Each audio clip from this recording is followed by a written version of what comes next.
This week I'm driving the 2022 Chevrolet Silverado.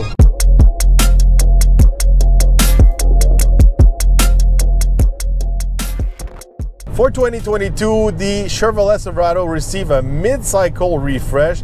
It's a big refresh inside and out. It's good to see those improvements, especially for the inside. Now, you know, the Silverado can compete a little bit more with the competition. Today I'm in the Toronto area. I'm gonna drive several different models from the new Silverado. Right now I'm on the highway, I'm driving the high country model, but during my days today and tomorrow, we're gonna focus mostly on the Zr2 model. It's a new model. This new model is gonna compete against model like the F-150 Tremor. It's not a Raptor competitor, but it's pretty close. You know, on the road, really comfortable, really quiet in the cabin. There's no big improvement on the suspension and all that for 2022, especially the normal model, I could say. Later on, I'm gonna speak more about the new Zr2. Obviously, the Zr2's got a lot of improvement on the suspension side, but on the road, super quiet, good handling. It feels really like a luxury truck inside of here more and more. I know we always say this when we're driving a new truck, but literally, you know, with that screen, the leather seats, you know, the comfort we get inside of this Silverado feels way much more luxurious compared to a 2021 model. Design-wise, brand new front end for 2022.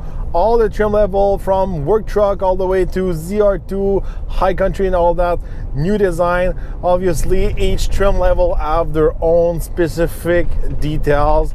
Like this one, this high country, it's got a lot of chrome, got new headlights in the front, but on the side and on the back, the design is pretty similar to the previous years.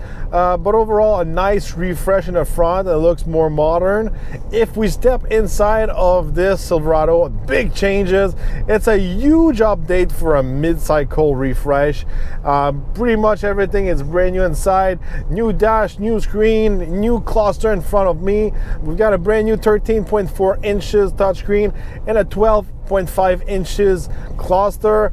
The screens work fantastic. It's really good. The screens were already good last year, but this year it's been improved. It's bigger, it's sharper, it looks better. Also, that's the main feature here inside of this truck. It's that new screen.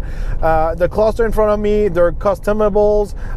They're looking great. You can change your modes on it. You can do a lot of things with it. They're clear and simple to read.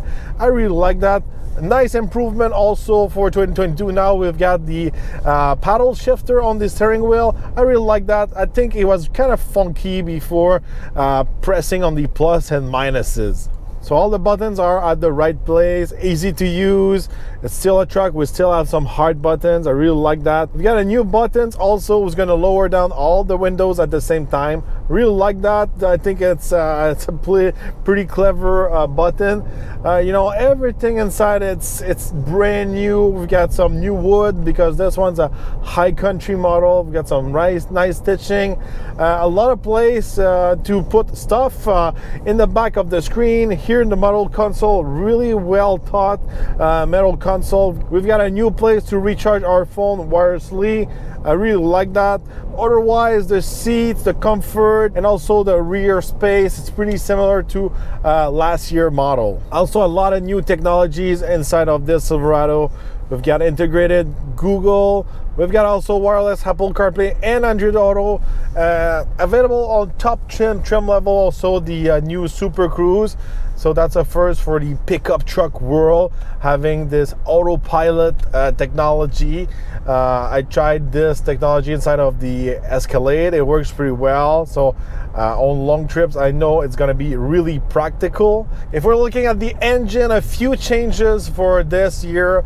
They removed the base V6 engine. Now there's 4 engine available, the 2.7 liters 4-cylinder turbo, the V8 5.3 liter with the 10 speed, the V8 6.2 liter with the 10 speed, just like the one I'm driving today, and also the inline 6 3-liter Duramax, and a lot of improvement for the Duramax in 2022. Now you can tow up to 13,200 pounds. That's a lot of weight. That's a big change. And you know, if you're looking for towing and fuel economy, and also fuel economy while towing, that Duramax engine is really interesting. Something new also for 2022, each new Silverado is gonna get a specific VIN to each truck. So when you're opening the door of your Silverado, on the VIN, you're gonna know exactly how much you're gonna be able to tow or put in the box payload wise. This is really cool. I think they should have done those VINs for a while now, but that's something new you can get, and I think it's a big plus. Fuel economy wise, today I'm averaging around 11.5 liters per 100 kilometers. I can tell there's an improvement on the calibration of the engine, especially the V8 6.2 liter. Quick reminder, I used to own a Sierra AT4 with the 6.2, and I own a Yukon Denali right now with the same engine, also same transmission. I can feel the throttle response, it's a little bit better. The fuel economy is a little bit better also, performance wise, you know, the power band and all that.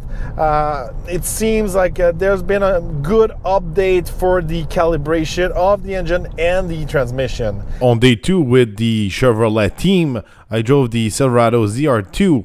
Now the Silverado Zr2's got a bunch of new things. First of all, it's standard with the V8 6.2 liter, good for 420 horsepower and 460 foot-pounds of torque.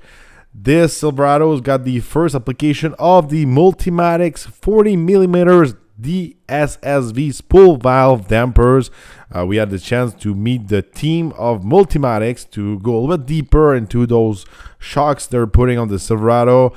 We've seen those shocks before on the Colorado Zr2, but now we've got the full application for the 1500. With the Zr2 package, the Silverado is about 3 inches higher off the ground than a normal model. It's equipped also with 33-inch off-road tires. We've got unique skid plate.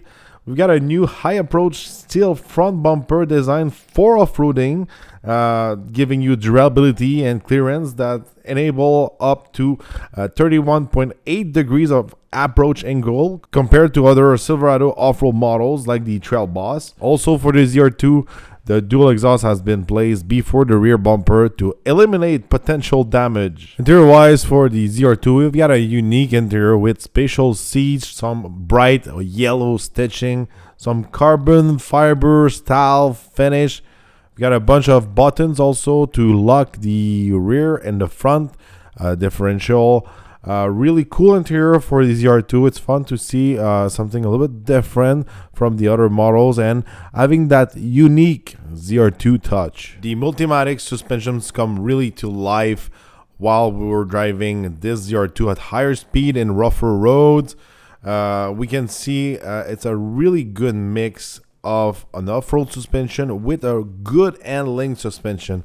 This is what is a really big plus for that suspension on the Zr2. Even if you're gonna push it down the curve, you still have some good handling out of that suspension. It's not bouncy. The spool valve inside makes a big difference, especially for normal driving on the daily use. But still, off-road wise, it's a pretty capable suspension. We did some tests with the guys at Truck Kings. We had the chance to really flex that suspension, try the front and rear locking differential, trying those tires if they had some good grips. Those are good either territories, 33 inches. Good flex. We didn't have any issues. We did some pretty good tests. It was pretty narrow also. We didn't have any issues. It's a pretty capable truck, the Zr2. Obviously, we don't have the big power like we can find probably in the TRX or something like that. But the approach of the Zr2 is a little bit more mainstream than the Raptor or the TRX. You're able to tow, use it on a daily basis. You don't have a hardcore off-road suspension. You've still got some good handling on the road. You still have some good payload, good towing numbers. So basically, this is what the approach of Chevrolet did with the ZR2. They're not trying to compete with the TRX, but just offering their customer a really good off-road package. Price-wise, the new Silverado ZR2 starts at $78,548. And the model I'm driving was just under 85,000 Canadian. Good pricing for the ZR2, you know, right on spot, you know, before getting into the Raptor territory. The Ford Tremor we tested lately on the channel was about the same kind of price. So you can say, yes, the ZR2 will compete right head to head with the Ford F-150 Tremor. So that's all for today. So let me know in the comments, what do you think about this new 2022 Silverado? What do you think about this new ZR2 version? Do you like that off-road version, or you were expecting a little bit more power to compete against the Raptor and the TRX? Let me know your opinion in the comments. Don't forget to subscribe, like, and share, and we're gonna see each other on the next review.